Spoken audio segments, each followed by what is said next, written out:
and we're go.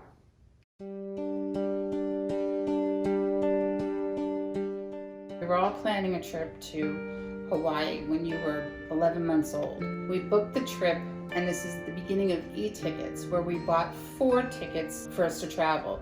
Then as time went on before the trip, we decided to get a ticket for you that you'd have your own seat because it was such a long flight. We were doing it direct 12 hours. So the day we go to the airport, we have 2 vanfuls worth of luggage, and we get to the airport to find out that you were the only one with a ticket, and that we did not have tickets that we thought our travel agent had booked. At that point, we started freaking out. The plane's gonna leave. We had to repurchase 4 first-class trip tickets, trying to deal with the airline who was kind enough to hold the plane at the gate, waiting for us to get this whole transaction done.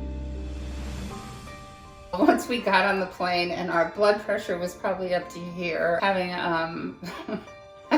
having a vodka and orange juice and just kind of taking a deep breath, just kind of taking it all in and saying, we're good, we're gonna have our vacation. And it just was a weird mishap. That was a one-time, hour deal of total stress. And this is a little bit more long-term. We don't know what's going on. We have no idea what's going on. Every day is different. In my book, you have to take one day at a time, just not let it get to you. Everybody's on edge. We just have to take it as it comes, and I always have a positive attitude, and I'm hopeful that this will all work out. It won't be as long as everybody's anticipating, and we'll get on our way back to normal. The most stressful situation that I can remember being in was about 6 o'clock one morning in the maternity ward at Valley Hospital, as your mom was about to give birth to what would have been what is your older sister, Sarah. And her uterus ruptured. She was bleeding internally, and I almost lost both your mom, and unfortunately we did lose Sarah. It was not a fun time, as anyone can imagine. The stress of who lives, what are the doctors doing, was unbelievable. As the realization of what was happening and that Sarah was probably not going to make it, I ended up punching a hole in a concrete block wall outside the operating room. That was far more personal. It was far more, I think the fancy word is emergent, meaning it was right in front of your face. But yet at the same time, we've got people that are dying all around us. There's probably very few that if you, actually we could get out and talk to anybody, that doesn't know someone who has been sick or doesn't know someone who's dying. And it's frightening. It's scary because it's out of control, out of our control.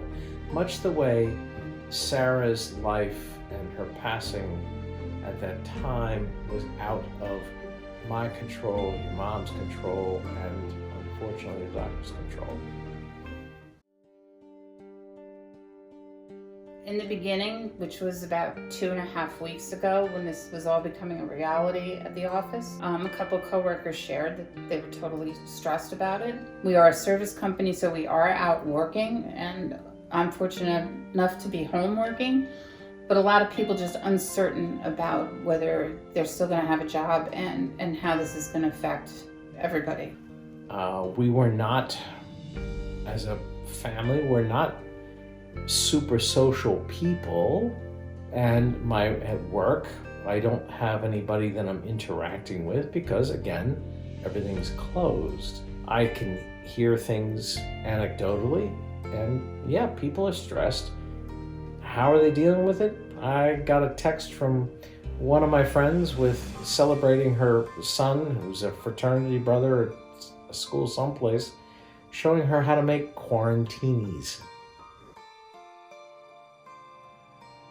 I'm fortunate that I can go to work, and I have plenty there to occupy myself with. It's all physical.